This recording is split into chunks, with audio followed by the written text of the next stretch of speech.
You're listening to the Rebel Scum podcast. You are always scum. Rebel Scum. From odds making to list rankings, we've got you covered. And don't forget to join us on Patreon for early access and exclusive content. Here are your hosts, Brock and James.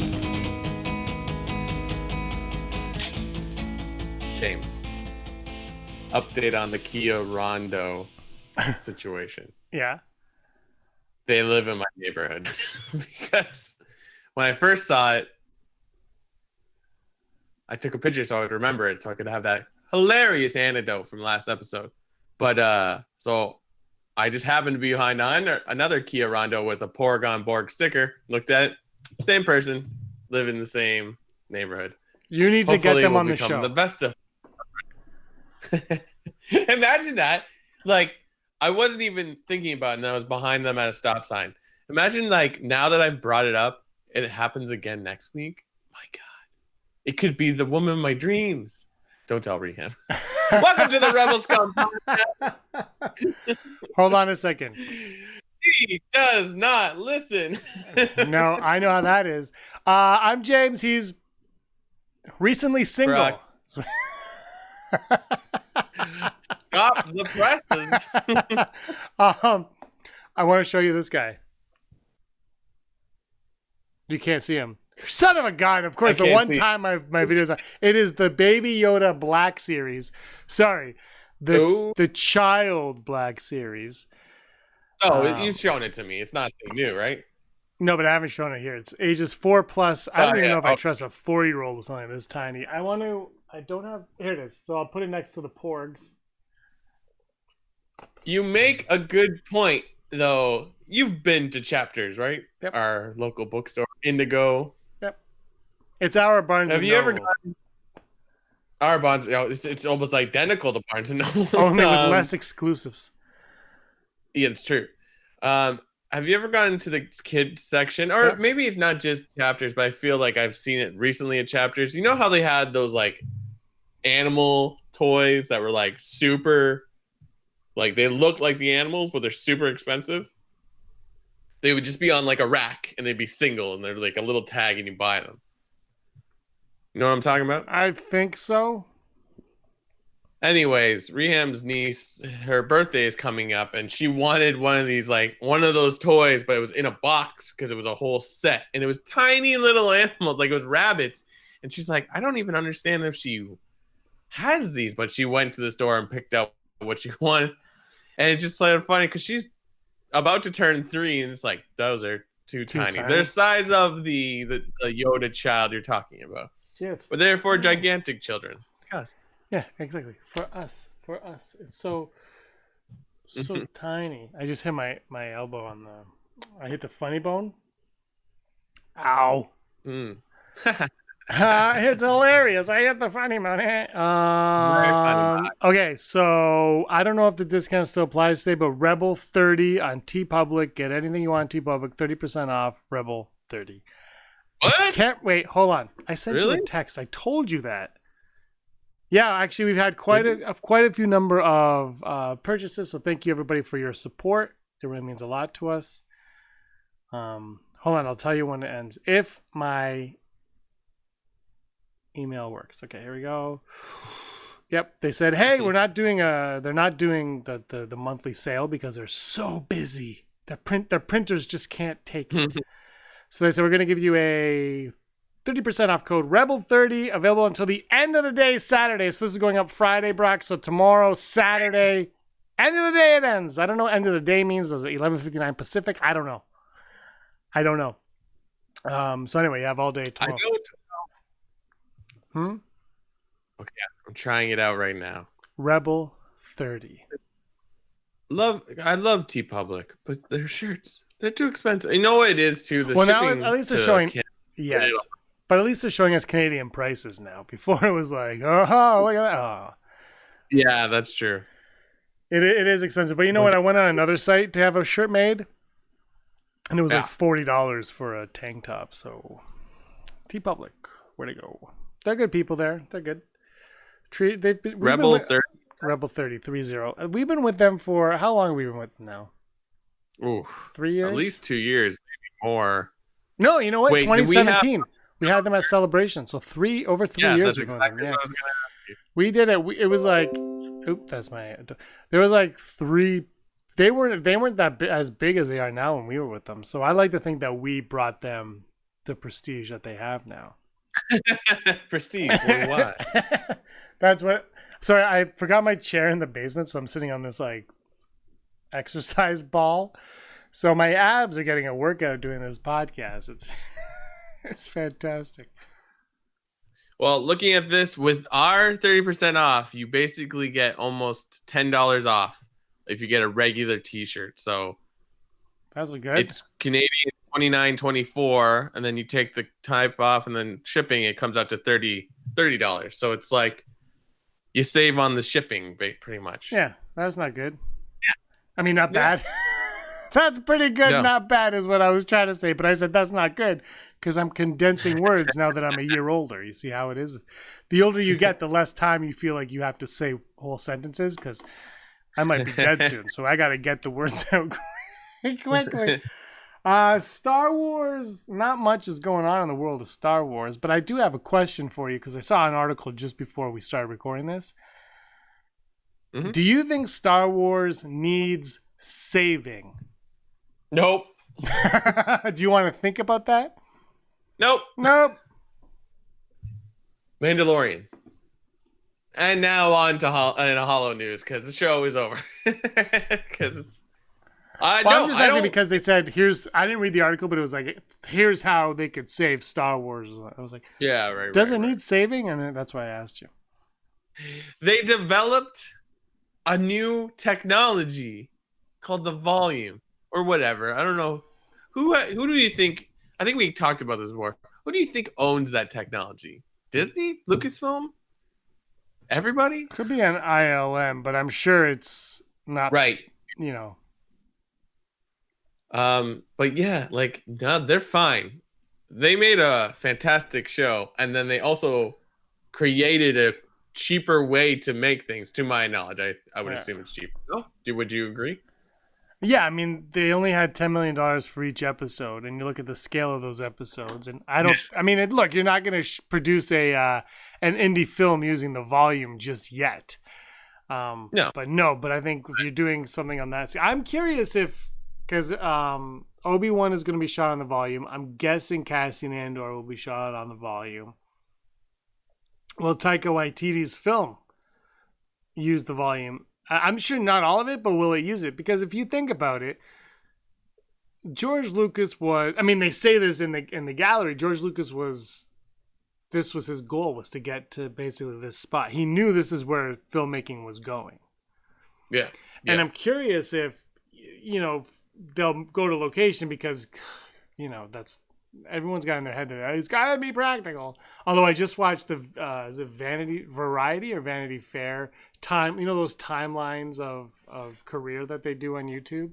Have you seen those where they have like actors and directors and they're like, here's the timeline, and I watched the Harrison Ford one earlier. Yeah. And he goes, it's from February because he's promoting the Call of the Wild thing.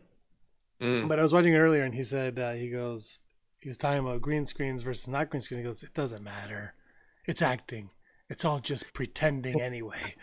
And I was like, yeah, I mean, that's kind of true. When you think of when you go to like a place that does like improv, half the time their stage is just black and they're just standing in front of a black wall. Like, if it's good, who cares? Exactly. Your imagination has to flow. And if you're an actor and you can't imagine something, maybe you're in the wrong career path as part of it. But so the prequels were highly on green screen. Obviously, that's well documented. Yeah. And then the sequel trilogy, like, we need to go back to... But they use a lot of green... Like, the Snoke throne room was the first time I ever saw... It was like green screen, but Rian Johnson could see the set on an iPad. Like, it was cool, which is what I thought they did on The Mandalorian. I didn't realize it was super cool. But I thought, like, that was... I'm like, whoa, they could have it like right there for him to see before it's edited. And I'm sure it wasn't perfect, but it's ILM, so it's probably near perfect. But I thought that was genius. And George Lucas is trying to get to this point. So I'm just curious if, sometimes they'll probably go out on location, but you got to imagine they'll be, you're doing this movie. how can you utilize this technology that we have in house? Like, it saves so much money, especially now in this new world, right? So the new world, quote unquote, that they say, where they don't want people should be traveling. You got to wear masks. The volume, the negative is you're all in one confined space. The positive is you're not leaving anywhere. Yeah. And you could build those pretty well anywhere. Yeah. Right? Like, you'll probably build one in LA. You'll probably build one in New York. I don't know how much work goes into building them. You build one in Vancouver. You build one in Toronto. Like, think about that. It could be like a network of studios. And it's like, you could shoot in LA, but then you're like, oh, we got to film something in Toronto that's live. So instead of getting it all done in LA, maybe start in LA and then you go to Toronto in their volume and shoot whatever you want and then go do your exteriors at the same time. Like, I don't know if that would require you to, there's a lot that, like, the potential is just crazy. But then, like, going back to your question is like, does Star Wars need saving? It's like, what are you referring to? Like, are you referring to stories? Are you referring to quality? Like, I don't know. Yeah, I didn't read the article, so I don't know what they were talking about either. Exactly. But it's like, right now, if someone's like, oh, Star Wars is no good anymore, the answer is just straight up Mandalorian. Because there's so many good things coming out. Like, that show was really, really good. The volume. And it's pretty obvious that Dave Filoni, like, is like the superstar now. Favreau, I'm not downplaying him. He's made an amazing thing.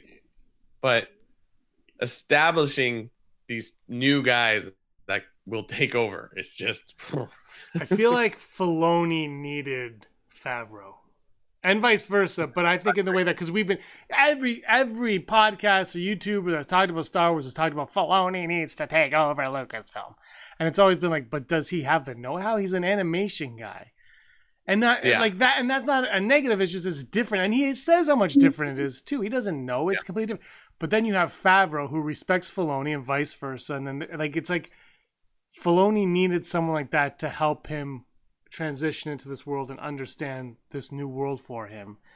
Yeah. And when you watch that gallery show, he's on, I mean, obviously he's the producer and second unit director and all that, but he's on the panels, every panel with Favreau. Yeah. He's always there. And Favreau drives it, but Filoni gives you the wisdom of it. And this is how George Lucas did it. And when George Lucas, it's always like that. And eventually, you've got to move away from George Lucas, but you can't move away from George Lucas until you understand and respect George Lucas. But it's like, I love making pizza. But I didn't allow myself to make anything other than a margarita pizza until I had a margarita pizza that tasted like one that I would get. Like I was like, no, until this tastes right, I'm not making another one. Then I was like, I'm happy with this. I'm going to add another something on it. But you have to understand the foundation of it. You have to respect where you're coming from, perfect that, then you can move on from that, is what I'm saying. I mean, Star Wars at its core is about collaboration. I mean, George Lucas is at the forefront for the first movie, but like Empire Strikes Back, arguably the best Star Wars movie to date, George Lucas isn't at the helm. He is and he isn't. So it's just like, but like, it's debatable, but like I have a New Hope poster on my wall and right beside Empire Strikes Back, and you look at the names at the bottom of the poster for like production, and it's like George Lucas. I think he's mentioned twice, and it's just less names. And then you look at Empire Strikes Back, and it's like Irvin Kershner, Leigh Brackett, Lawrence Kasdan. It's like all these names that we've like grown up hearing, and like I couldn't even tell you what Lawrence Kasdan looks like, but you know what I mean. But like those are the names. So like perhaps maybe Filoni will never get his full. I mean, I think the Disney Galleries is totally changing how we look at Filoni. Well, that's another question I have for you. Mm-hmm. Well, because we also said Filoni. We mentioned this before, where Filoni should do a movie, but it's like, but he's not. Star Wars isn't about the director, but they clearly kind of have been trying to go there with J.J. Abrams, Gareth Edwards just did Godzilla, Ron Howard, but Lord and Miller before that. They always had somebody that they could say, not in the trailer, but behind they could be like, well, you just did this super popular movie that everybody liked, Jurassic World and stuff like that with Trevorrow before that. Like, but this gallery show and Filoni being at the center of it, he is at the forefront of this show nonstop. And they don't shy away from Dave Filoni. And he makes a point to be like, I worked on The Last Airbender, and then I got this job right before Revenge of the Sith, and I was super excited to be able... They give you his background in an organic way that when somebody watches this, like your parents, my parents, Aaron, whoever, who doesn't know who he is, now it's like, oh, who's directing the next movie? That guy. Oh, I know him from The Mandalorian. Now all of a sudden he is not a household name, but he's that guy with the cowboy hat that more people are going to be familiar with and feel comfortable that he can do a Star Wars movie or show on his own or whatever. Yeah, I mean, I think we're overthinking it too. It's like that's what we do. Our parents don't even remotely know. No, God no. If my dad would watch Looper and then he would not he would probably he would have no. Look, I'll say a lot of people who go to the theaters to watch those type of movies do not care who's behind the lens. There are certain movies you go to see who's behind the lens. Other movies you just go to see, like Colin Trevorrow directing Jurassic World. No one cared. No one. I think people still think it's Spielberg, but like Spielberg was a drop, but now it's just the franchise is taking over. So there's some movies people just like, I will just go see this movie. There was a movie I saw the trailer for a little while ago. God, what the hell was it? I didn't even know who directed it, but it looked super cool. I had to look up the director because I was like, I don't know who did this. Ended up being nobody I heard of, and that's probably why it wasn't mentioned in the trailer. But it was like, I was like, oh, that looks cool. So I think director, unless you're Spielberg or someone like that, it's people don't really care too often. Yeah, especially in the world we live in now, where you have all these streaming things at your fingertips, and you're like, well, I'm already paying for this. I'll just watch whatever Netflix tells me to watch. And you're like, no one ever questions why. It's like, oh, Tiger King, I'll watch this. I'm not saying Star Wars is a documentary, but I think we live in a world where people are a lot more open to watch anything. And that's no slam about any, like it's, but you know what I mean? You're like, well, I have it. I'll watch it and see what it's like. Maybe it's good, maybe it's bad. It's like, whatever. Like, that's kind of cool.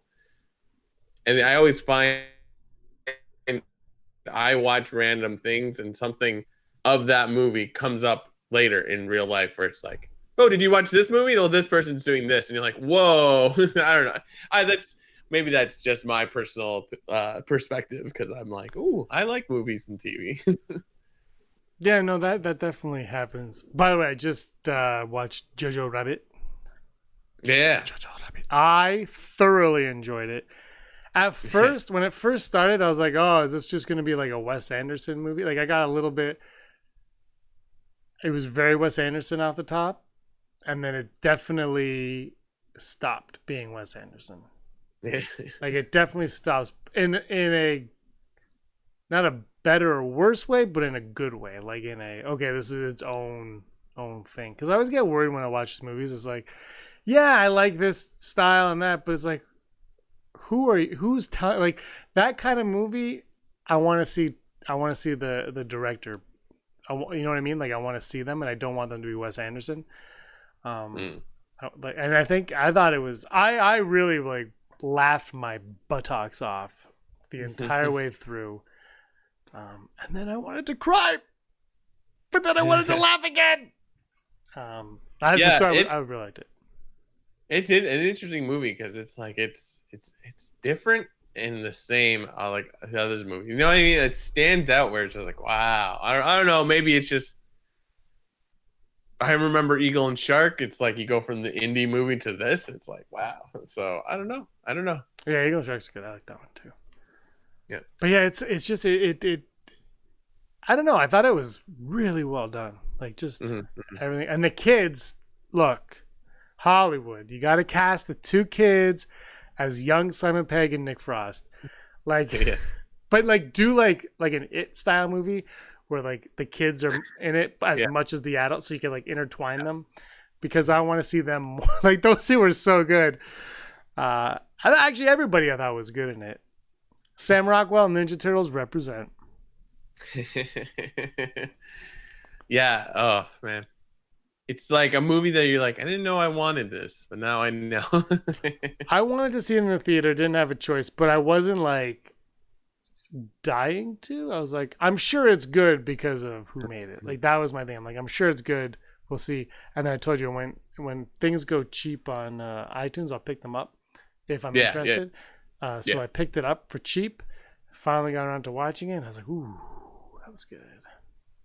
Really enjoyed it. Yeah, like it was an exciting movie year last year. Like who'd have thought that like two of the biggest contenders? Well, I mean, this sounds so bad. It's not like a new piece of information, but Knives Out, Rian Johnson, and Jojo Rabbit, Taika Waititi, two of like the biggest indie darlings for like the longest time, are now like the top notch guys, to the point where it's like Rian Johnson doesn't need to do another Star Wars, and Taika Waititi doesn't need to do another Thor or a Star Wars.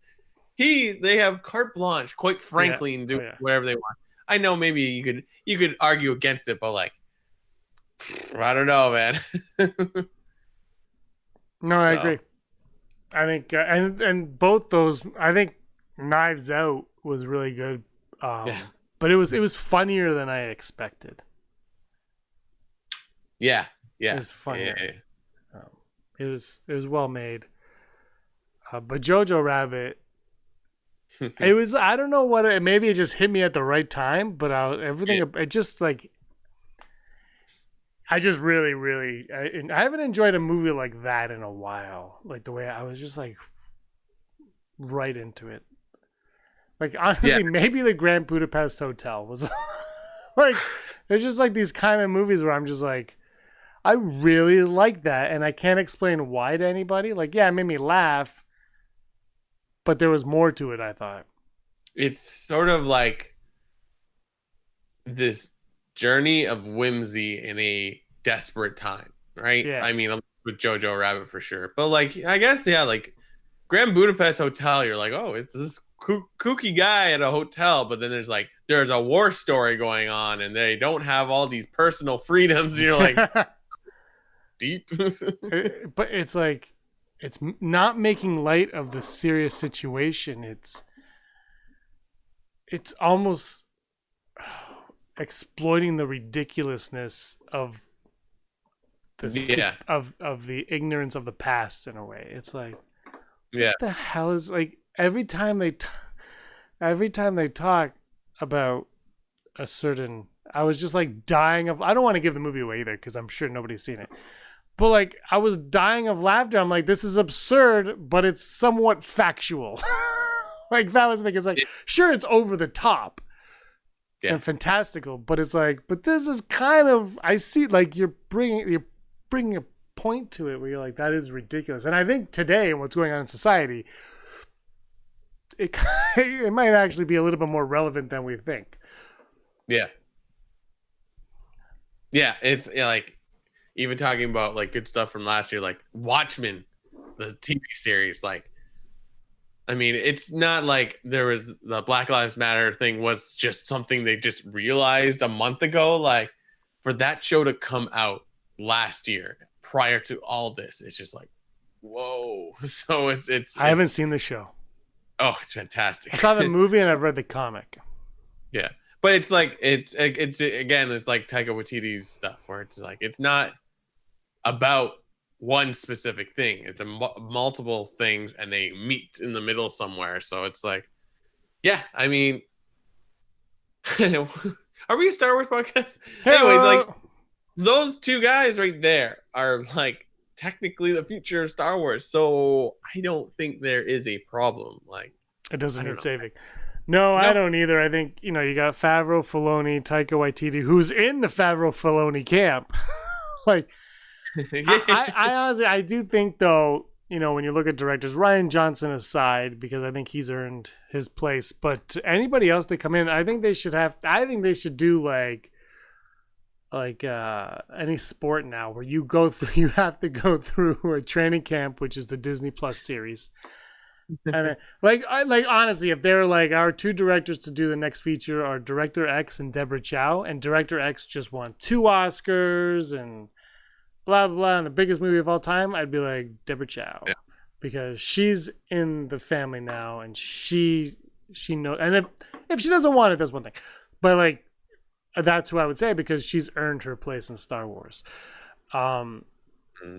And Rick, I can't say his last name. By the way, Dope. I just bought Dope because it's super cheap right now. It's a great movie. Good choice. I think it's on Netflix, but yeah. No, it's not. It's on CTV app. CTV app? Don't know what that is. But anyway, it was, so I know it's a great movie, but it was super cheap, and I was like, yeah. Oh, yeah. Bought it up. Great movie. But anyway, like if he wants to do Star Wars, he's done my favorite episode of Mandalorian, so I go for it.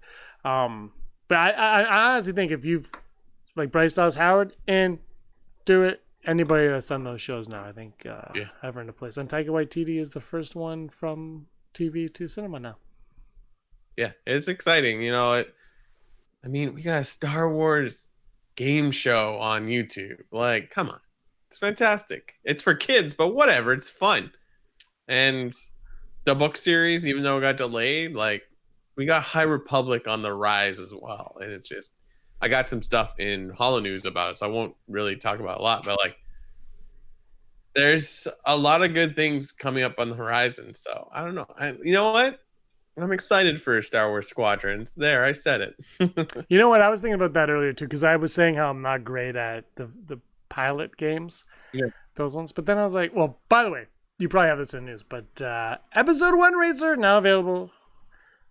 I didn't get it. My Nintendo Switch broke. I got a hold of Nintendo. I am shipping it off on Friday. It's being shipped off to Nintendo on Friday. So I'm very excited to have my Nintendo Switch back by Christmas, I'm hoping. They said typically it's 2 to 3 weeks. My guess is nowadays 7 to 8 years.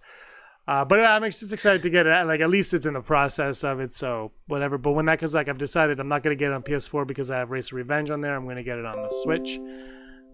Nice. I don't care about looking at my photos notification. But anyway, what was I saying? My photos lost my train of thought. Road Squadron. So Squadron, I've decided I'm not very good at flying games, but for $40, so probably 50 Canadian. Because, by the way, you guys got ripped off on video games in the States. FYI. Why? Because you guys should buy it from bestbuy.ca. Because it's cheaper if you can do the conversion. We pay less than they do per video game.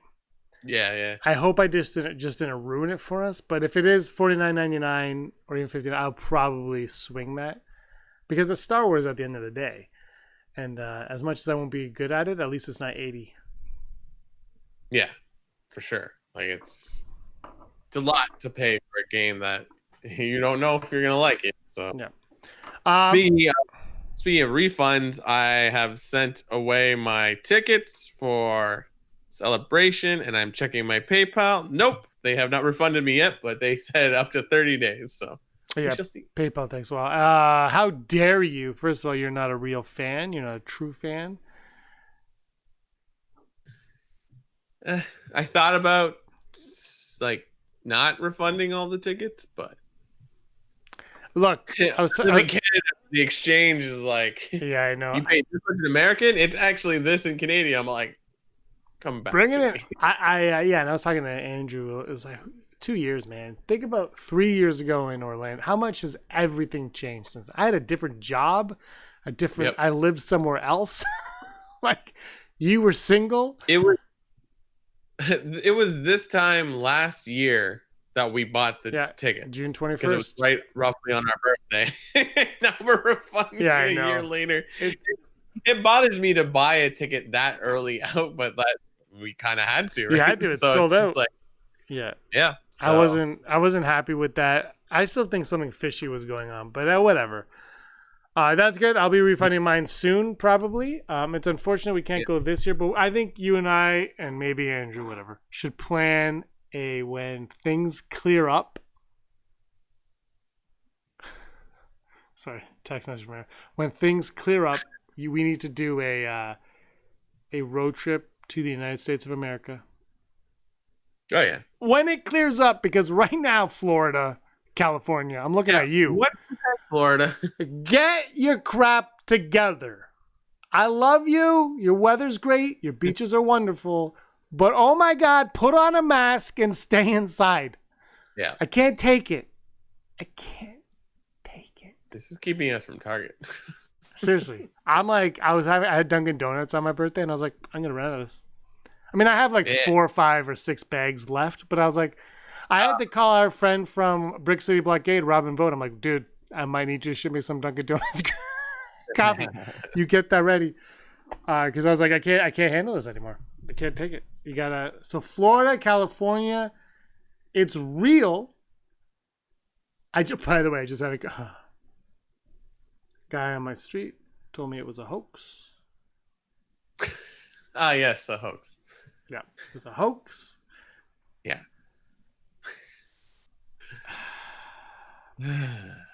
All right, we're gonna get to the odds, but before we get to the odds, we have to go over to our best friend Andrew Fantasia. Ugh. He has a new summer series he's working on for all of you. It will be Patreon subscribers will get it a week early, and then everybody else will get it a week later when it's old news. It's timeless. It doesn't really matter. But it's called Summer Legends. He's going to send me a video that we're going to pretend we're throwing to live here.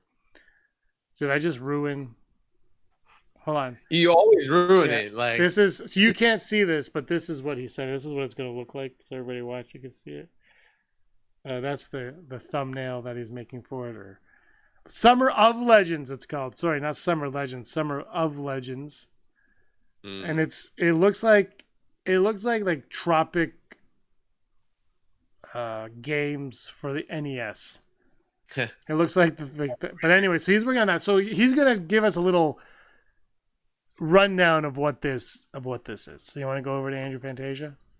Sure. Hey scumbags, Andrew Fantasia here, and I'm interrupting the show with a quick little promo because I got something cool that I want to share with you coming up in the following weeks. It's summertime, and according to the Ultimate Guide to Summer that I bought back in 1993, that means 3 things: bikini girls, dune buggies, and daredevil surfers, none of which are present at the moment. So we're going to have to improvise. On our show High Ground, we talk about all kinds of new, exciting Star Wars books that come out. We review them, we say whether we like them, we say whether we don't like them, and then we show you cool pictures and stuff if the books have pictures in them. High Ground is fun, but there hasn't really been a whole lot of new Star Wars stuff lately. We were supposed to get High Republic this summer. That ain't happening anymore. We were supposed to get a lot of things that have been delayed, but we still want to get you High Ground. That's why I'm proud to announce to you today that this summer 2020 is going to be a little bit different on High Ground. Please grab your Ray-Bans and a bottle of sunblock. We are about to begin the Summer of Legends.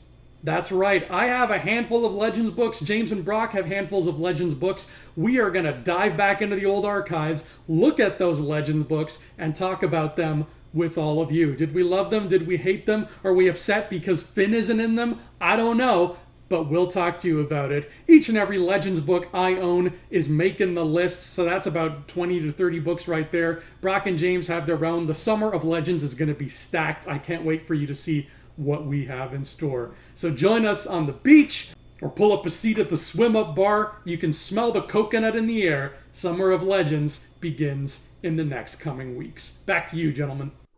Never tell me the odds. Oh my God. The odds are brought to us by Patreon. As always, thank you so much for all of your support over on Patreon. Yeah, thank you to all our wonderful patrons, like Heidi Feder, Executive producer. Yeah.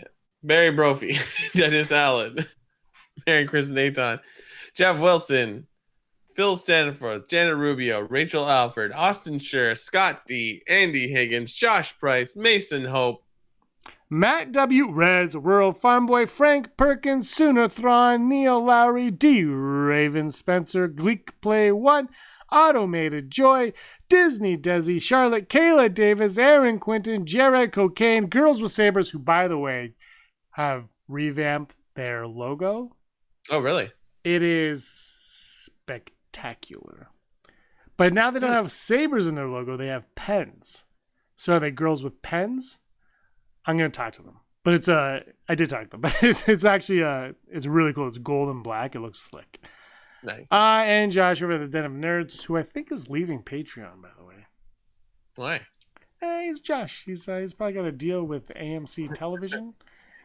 It's just Josh. It's just Josh. So thank you so much, Patreons. It means a lot to us to have your support. We are going to be ramping up the Patreon content soon. Yay. It's going to be a lot of fun. Brock is going to give you broccoli thoughts. That's daily thoughts from Brock. They won't be Star Wars related. It'll just be like, I like Little Caesars. Teenagers don't wear masks anymore. Whatever happened to predictability? Anyway, the odds of Mandalorian being without his helmet for over 7 minutes in total in the second season. Very specific on the time there. We're going to watch it with a stopwatch. And this is, not child Mandalorian. This is Pedro Pascal Mandalorian. Okay, yeah. Not child. Pedro Pascal only. What was he for over 7 minutes? I like this question because of the specificity. But it's sort of like, you kind of want Pedro to show his face a little bit more. But it kind of ruins the character. No, like it's what they did in the first season was like good because you're like, sense. But it's just like what he can only be seen by droids now. So I don't know. And isn't it funny? I think I said this before. It's like we never referred to him as Din Djarin. Or Jaren, which is Mando or the Mandalorian. So odds of it, I'm gonna go 75. I think I don't know if the number part is like, I like 7 minutes. I want it to be 7 minutes. I think we're gonna get at least a sizable chunk of no mask. I don't know. Maybe not. But I'm pretty optimistic. So this stems from an article I read a little while ago. I cannot shout out who wrote the article. I apologize, but I heard that Pedro Pascal was on set and in suit costume more than he was in season 1. Oh, good. I mean, look, we heard of his casting into the shooting of season 1, so they might have done stuff. Like I think that first shot we ever saw of him was what's his name? His stunt double, Wayne. Was John Wayne's grandson? What's his name? I don't know. I think it's Lloyd. It's in the gallery thing. I know. Yeah, that. I know. So there's 2 of them, and I think it's him. Okay. I could be wrong, but that's who I would say. I'm gonna go full Brock on this one. I think they're gonna still keep him relatively covered. It worked in season 1. Nobody was dying for like. I don't think anybody was like, "When's he gonna take it off?" Yeah, He's not that kind of character. No. And clearly, Pedro Pascal is having more fun than Chris Evans and Robert Downey Jr. did in masks. Yeah, that's the thing, right? Like it's part of his character that he doesn't take off his mask. So him taking off his mask kind of makes like, and I'm sure throw it out the window. I'm sure he wants to be there more, but it also seems like he has all the respect in the world for the other 2 playing the same character as him.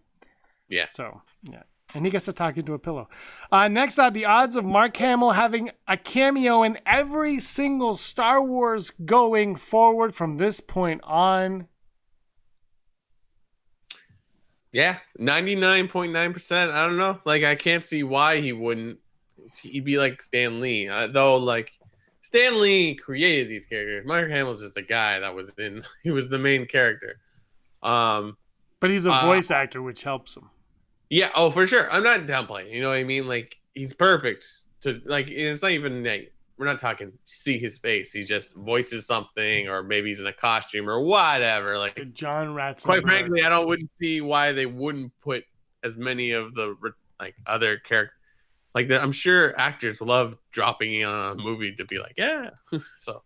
Well, I just watched this is the only one I've ever watched of Reunited Apart with Josh Gad. I've only watched one of them that he's done, and it was the Ghostbusters one.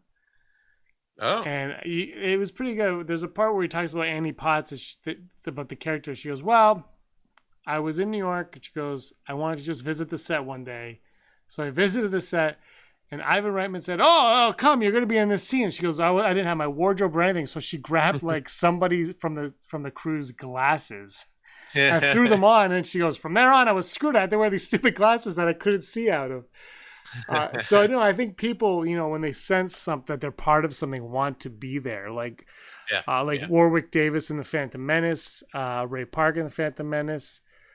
I think probably Ahmed. But like, you're like, oh, I'm part of this. I'm going to show up and see what's on. So yeah, I agree with you. I think actors want to, and that's you get Daniel Craig's, your Tom Hardy's, your Prince's Williams and Farah or whatever, and all these people are like part of it because it's something to be a part of. So I think I'm going to go 90% on that as well. Yeah, and it's Mark Hamill. He's Star Wars royalty. Yeah. And the final odd, the most important odd we've ever had, the odds of McClunky being spoken again in Star Wars. Yeah. I feel like maybe not in a movie, but I definitely see a TV show animation where we maybe come across a Rhodian and they say it and maybe like mug at the camera sort of thing. I don't know. It hasn't been that big of a deal. Like, it was a big deal when it first got, but I don't think it's really in the zeitgeist as much as most people think. So it'd be like a really vague thing. But, I think it's in the same vein as the ice cream maker, like, where it's it's not for everybody. It's not a meme per se. It's for people like us. I'm going to go full Brock. I don't think they would, but I think they should. Mm-hmm. That's right.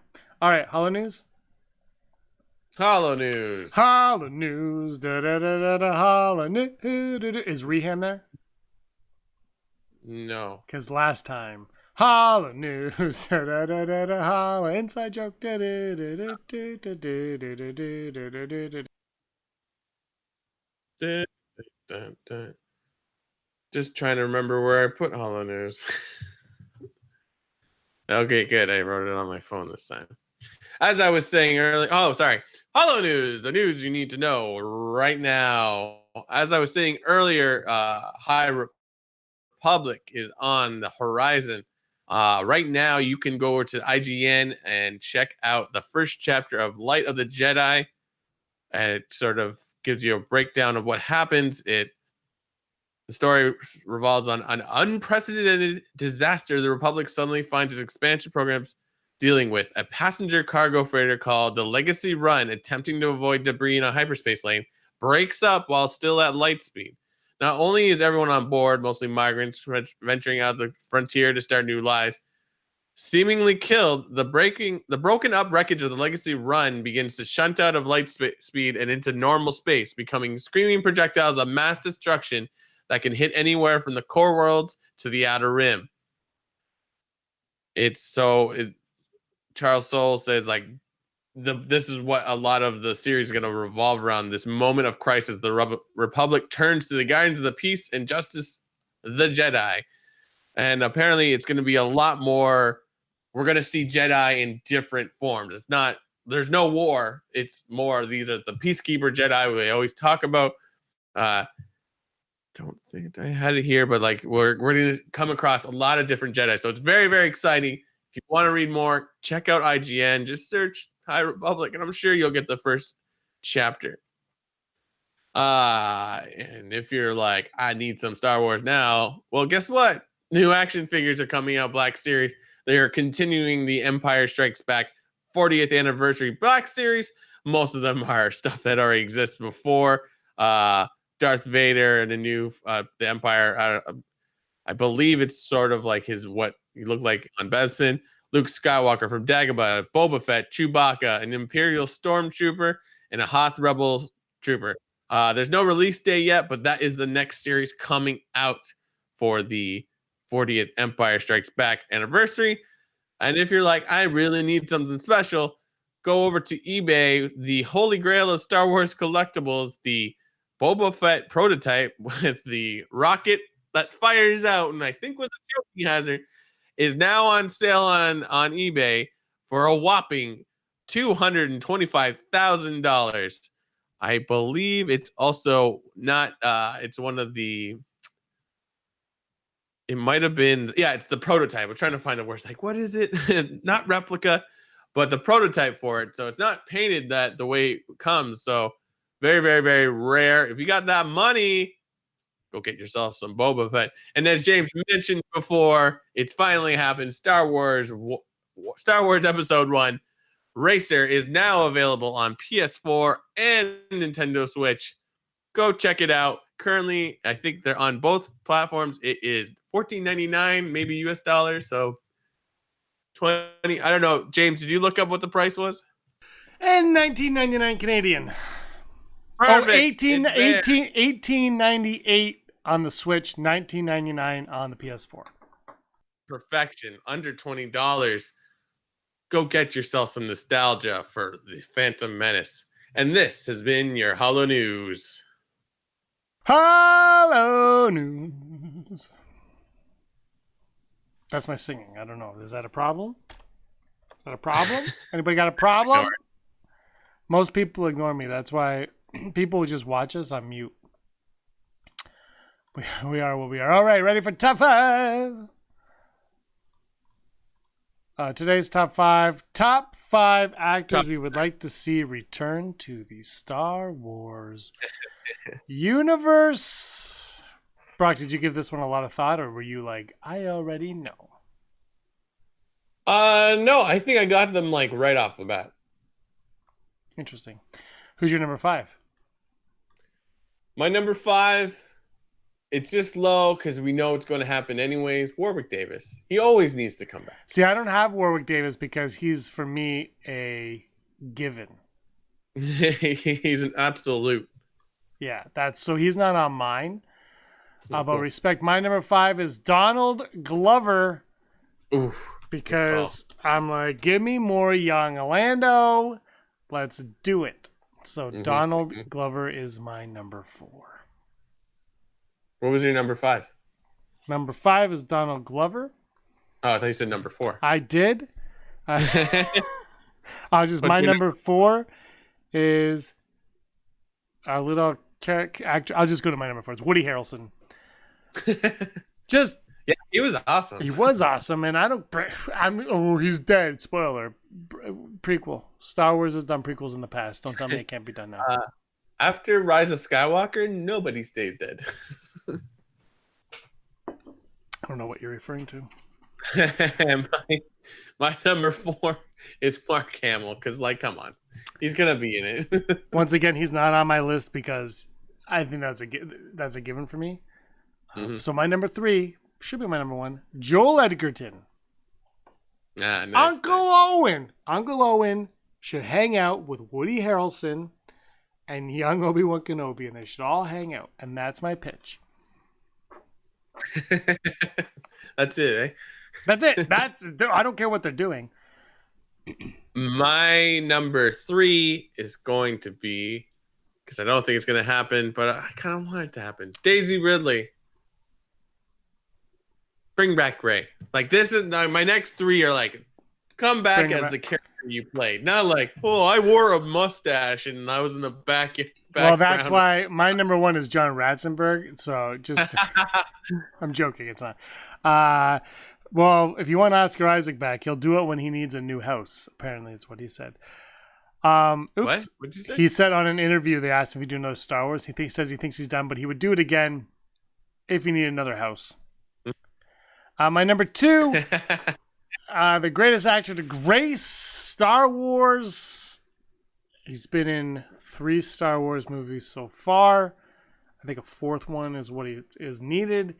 His name is Jimmy Smits. He does. That definitely has to be high on the list. Like, come on. I want more Bail Organa. It's a main character. that doesn't. He's a main character to like people that know the expanded stuff, but not, like in the movies, it's like. Oh, there he is. Yeah. My number 2 was. It's funny you mentioned him, Oscar Isaac. That guy's just a good actor. You should just put him in things. Thank you. Goodbye. That's what he said. He wants to do more small films. That's what he says he's more drawn to. Yeah, I'm excited for Dune. I read the book. I know zero about Dune. It's okay. That's all I know. It's kind of crazy. I still have never seen a Blade Runner. Wow. My number 1. I am one with the Force, and the Force is with me. Bring back Donnie Yen. Yeah, why not? Yeah. Make him a villain with a mask so you don't have to worry about Oh, yeah. Farouk. Like, put him in stuff. Like, Yeah, the more Donnie Yen, the better. That's my list. Take it. Who's your number 1? I'm going all in on this one, James. I was thinking, I'm like, Harrison Ford. But he's old. Boyega. But I'm getting all in. Alden Ehrenreich.